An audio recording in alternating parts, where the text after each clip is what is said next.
Hello guys, welcome back to our channel. My name is Balram Prasad and I'm working with Microsoft as a senior software engineer. So today we are going to talk about Azure Databricks and we will see how to create Azure Databricks using Azure Portal. So Databricks is a cloud-based distributed platform for data processing and especially big data processing, and it is built up open source Apache Spark platform. So Databricks was designed for unifying the data science operations, data engineering operations, and business analytics on a Spark. And that Databricks provides a workspace in an ID where all these different persona and different teams can go and spend more time working it effectively with data and less time focusing on managing the infra like cluster and other things. Databricks is hosted on Azure. We call it Azure Databricks, and this Databricks is also hosted on different cloud providers like AWS. We can find into GCP. When we talk about Azure Databricks, the beauty of Azure Databricks, the integration with other Azure related services such as Azure Active Directory, Azure Storage, Synapse Analytics, machine learning, lot of other services are tightly integrated with Azure Databricks so that it makes a great platform to go ahead and play with data, use that other features over there. Let's talk about what kind of different workloads supported into Azure Databricks. Data science and engineering operations related work we can do inside Azure Databricks. We can go and we can analyze the large volumes of data into which is present into data lake. Engineers, data scientists, a lot of other persona can go and use interactive notebooks to run Python code, Scala, Spark SQL, a lot of different languages to clean, transform, analyze, or aggregate all kind of data. Machine learning teams, machine learning engineers who are working on the machine learning, they can go into Azure Databricks. They can write code for exploring the data, preparing the data. They can train the different models. They can evaluate the different model. There are great number of packages supported on this Databricks. They can use the AutoML. They can use scikit-learn. They can use PyTorch. They can use TensorFlow. They can do all into in machine learning lifecycle using ML flow. SQL related operations also different teams can go ahead and write SQL based syntax with the which data is stored into SQL warehousing, and that gives a lot of flexibility for data analysts to write and query and aggregate and build the dashboard, build different chartings, visualize the data using their familiar SQL related tools. Let's learn about what is the key concept inside the Databricks. Databricks is a combination of multiple technology that enables us to work data at very large scale. So the very first thing that it is built on Apache Spark technology and Apache Spark clusters. So Spark is a distributed data processing solution that make use of cluster to scale processing across multiple compute node. There is a concept of driver node. There is a concept of worker node. We can configure how many driver node, what is the size of that one, what is the worker node, and how many worker node will be there. That is very easy way, and we do not have to focus more time on setting up the infra, and we can focus more time on writing codes and other things. Databricks file system. Eventually, when we configured cluster, there are nodes, right? There are VMs, there are compute, and they have local file system also. But this is that central file system which is shared across all these nodes, which is going to process on the same data, right? So that is called Databricks file system, which enables us to mount cloud storage such as Azure Storage, Azure Data Lake, or other storage also, where the file based data is persist, and now we can write operations and use that this in the distributed manner. Notebook is a most common way for data analyst, data scientist, data engineer to write codes into Spark, and notebooks provides an interactive environment which we can write codes, we can combine with graphics, we can have markdown, all these things we can do, and we can have different languages code into notebooks also. Somebody can write Spark, somebody can write Scala code, and other things we can do inside notebooks. Hive meta store. So when Azure Databricks works on that one, it creates a Hive. Hive is open source technology that that uses relational abstraction layer top of file based data. So this table can be queried using SQL syntax, and that's how we all the metadata related to Azure Databricks stored in that meta store, and that is the Hive meta store. We can configure cluster to use existing external meta store if necessary. By default, it creates when we create a cluster.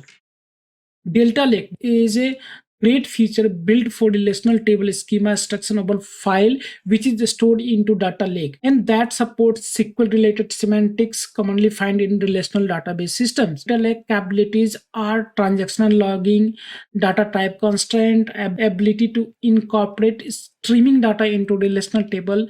There are a lot of benefits of using delta lakes.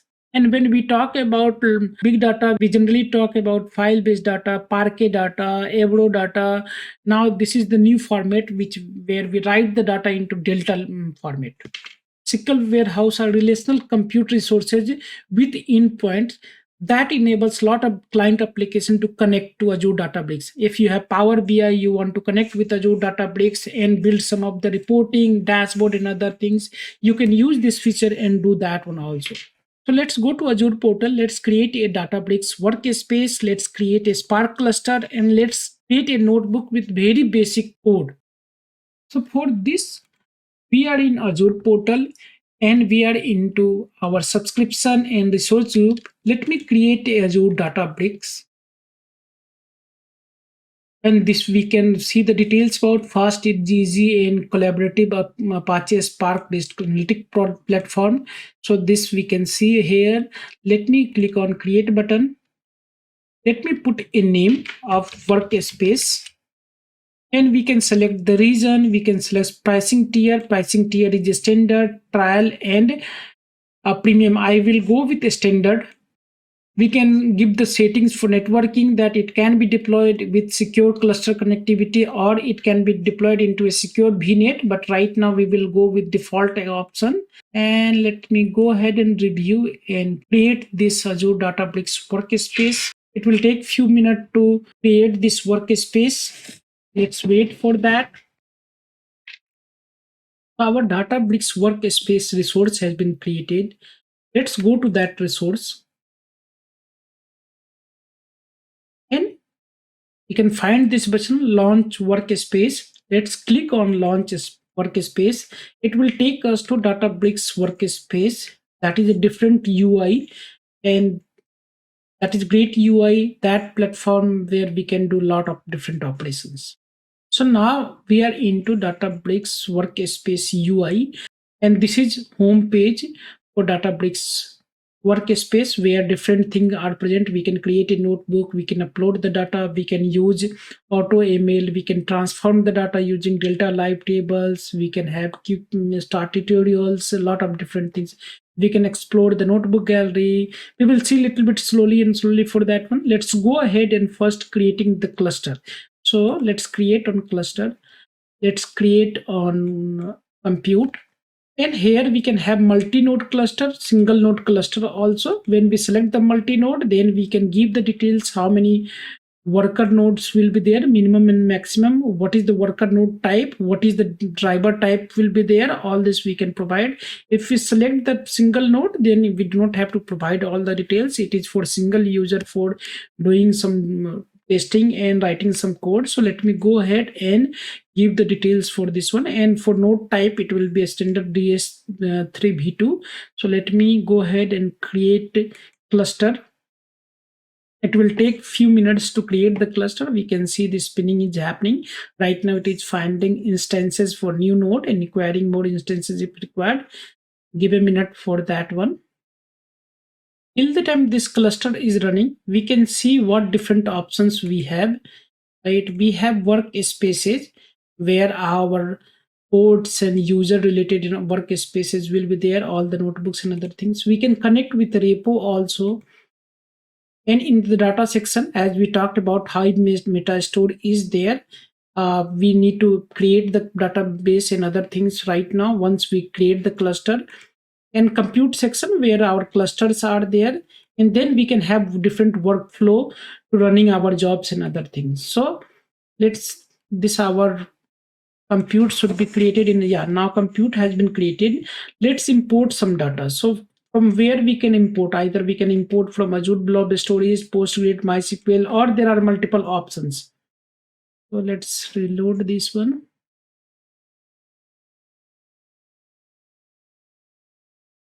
Let me upload the file first. And we can drop the file. If we have any file, we can go ahead and drop. So let me load one file.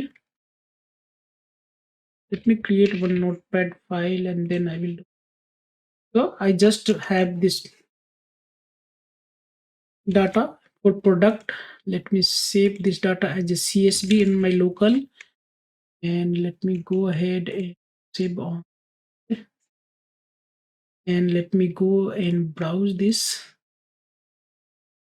desktop prod. Now it is being uploaded. So right now this is the table which is going to create. We can, this is the database, this is the table. It will create a new table. We can override existing table also if required, but let's go ahead and create the table.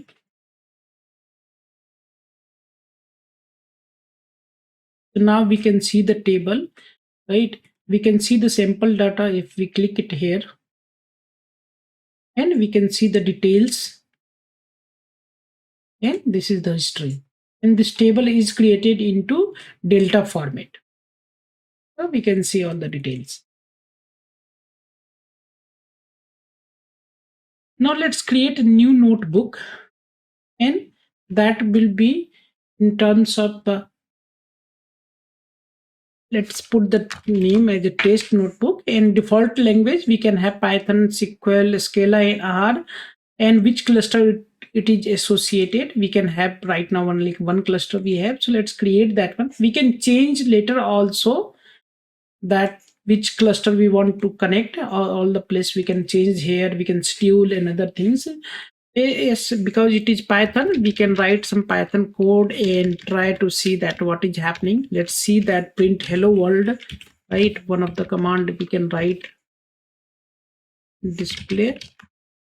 Let's see that if this command runs, right? The display is being run. So this is Python notebook. We can go ahead and try to read our data, right? So if we see it, let me add one cell over here, and we can see that let me write query into SQL, and now I can write select star from product, right?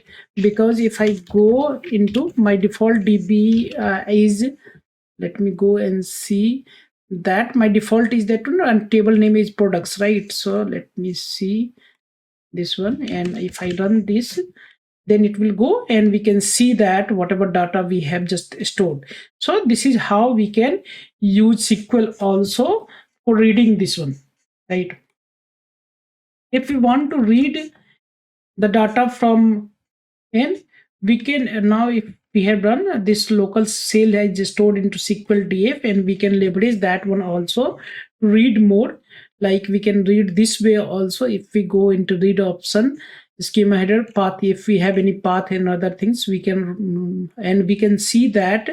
Let's go ahead and see in best that what is into our DBFS. We talked about DBFS, so let's go into our DBFS and see what are the files and other things are present in Swing.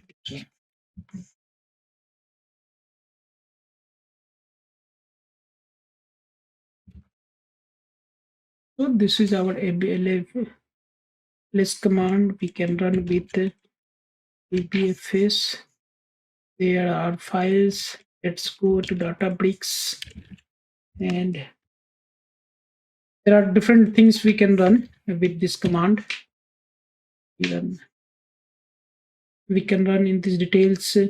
For that one, there are multiple things are stored over there for different demo and other purpose provided by NY taxi, and other details is provided. We can go inside these data sets and see that what kind of data is present. We can go into samples. Let's see that, or maybe trip data. Let's see trip data. Is that into CSV or hello trip, hello cab? and we have something into csv.jzip.